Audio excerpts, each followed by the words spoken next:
everyone, and welcome back to another live episode of Tender Talk.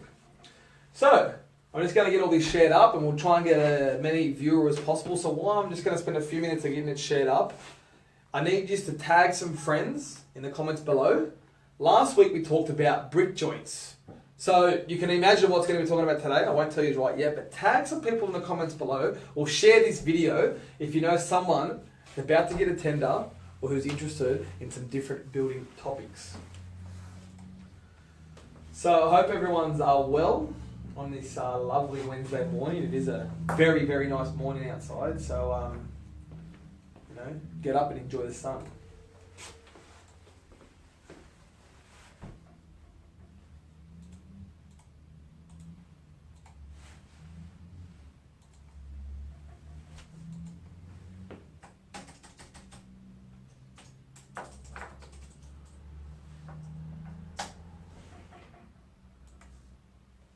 Okay, so last week we talked about brick joints. So if you haven't watched that or you're in the process of choosing bricks or how you're going to set them out, head back over to, scroll down on the page, you can see it, or you can head over to YouTube, just search Simone Media, and you'll see all the past Tender Talks over there and all my other site visits and Simone TV episodes that we do.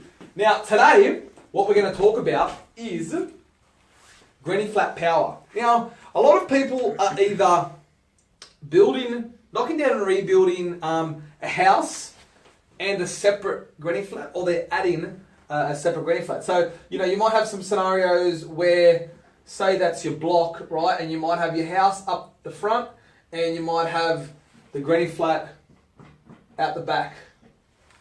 You might have a scenario where you have a wide enough block where your granny flat's on the side. Now, what I want to talk about today is the power connection and how you read the power.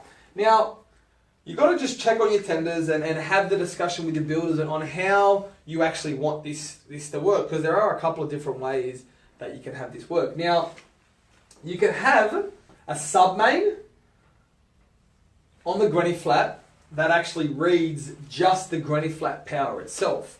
Now this is obviously a lot easier than you having to work it out. So you can actually get a sub-main on the granny flat, and then I'll tell you the reading of the power that just the granny flats use. Now, obviously, if you're going to be renting out the granny flat, then you really want to know, what they're going to be using on the power, so you can then charge them for the power use. So that's one of the ways of doing it, and probably the way that I'd recommend doing it the most. It's going to be a lot easier for you in the long run, reading the power on a month-to-month basis. The other way is you can actually have two on the main house, which actually tells you, you have to get you only have one on the main house, so then you're just going to have to work it out as a percentage of what the actually granny flat uses. So the best way definitely is to do it is to have a sub-main on the granny flat. You need to find out if your builder is actually allowing for a sub-main.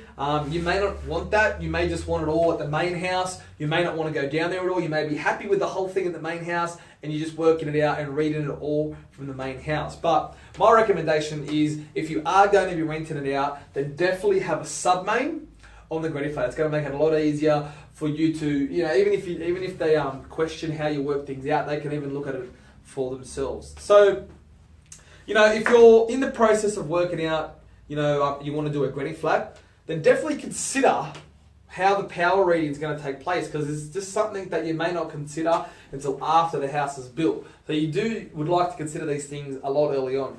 So if you know anyone that's about to build a granny flat, or is in the process of thinking, or even having a discussion about putting a granny flat on their property, tag them in the comments below or share this video with them, because they too would love to know what they can do with their power. Now, thank you for joining me on today's live episode of Tender Talk.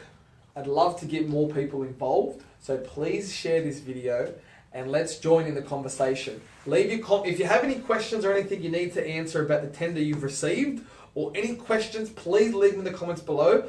I'll do my best to answer them in the comments, or I might even dedicate let me try that again. I might even dedicate a whole episode to discussing your particular topic. Alright guys, thanks for watching. Bye for now.